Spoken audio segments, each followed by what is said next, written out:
Tyler Warren is kind of an interesting guy in that he has been seamless in his adjustment to the NFL, at least from our perspective as we've watched him in practice and watched him in preseason games. He looks like he absolutely belongs out there and that no moment is too big for him in terms of that adjustment from college football to the NFL. So I wanted to talk to Tyler Warren about that. Here's Tyler Warren. Has there been a moment in this off season where you felt like, man, I really got to kind of catch up, or did you feel from the jump like this is where I belong and this is good?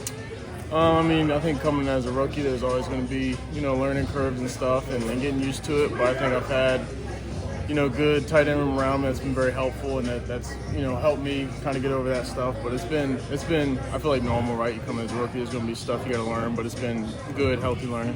What'd you have to learn? Just getting used to the speed of it, and it's a lot tighter windows in the passing game, stuff like that, and just every day it's really going to be something new that you learn.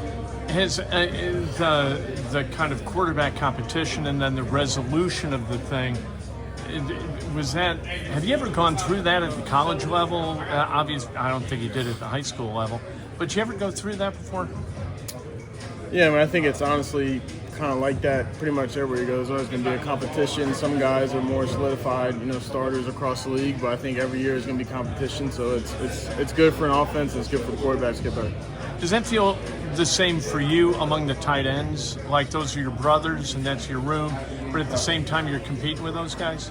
Yeah, I think that's kind of the good thing about football, right? You're working against each other. And it's going to make you better. But yeah, it is, at the end of the day, you're working to play, but I think we work as a group. The level of coaching and the amount of coaching, is that different from Penn State to the Colts? No, I think there's different coaching styles, but it's still, they're here to help you and make you better as well as, you help them out. So it's been, similar. What's success as a rookie this year? Do you look at it statistically? Do you look at it in terms of wins? How do you view what you want to do and whether you're able to achieve it? I really just look at it as if I'm, helping out the offense. If we're winning games, I'll consider that, a successful season. Were you always the best athlete in your class growing up? Were you always like that guy? I wouldn't say that. I think I was a good athlete growing up, but there's a lot of good athletes, around me growing up, so it's fun. What adversity have you had to deal with that you felt, because to me, watching you just fit. It's like, okay, that dude fits. I'm guessing that's the way it's been at every step in your life. Has there ever been a point where it didn't and you had to kind of overcome it?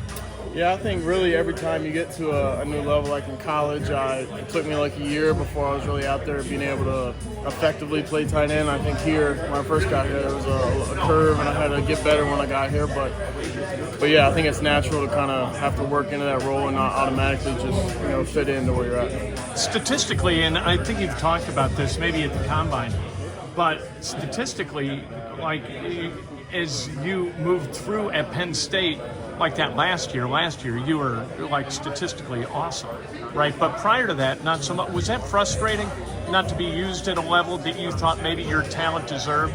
No, I think we had really good tight ends in that room, so it was getting spread out between 2 or 3 guys most of the time. And then last year was the first time that it was just one main tight end. So I think that was really the main part of it. There's Tyler Warren, and you might have heard at the very end Michael Pittman insert himself into the fracas, and of course he would.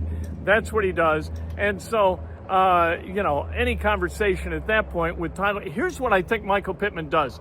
I think Michael Pittman, when he feels like maybe me or somebody else has gone long enough with a guy and the guy is ready to have this thing done, Michael Pittman comes up, is interruptive, and puts a stop to it. I think that's him just kind of being sort of a passive-aggressive leader on this team, at least passive-aggressive with us, not necessarily with his teammates, doing his teammates a solid, not necessarily with us, but good to get to know Tyler Warren a little bit.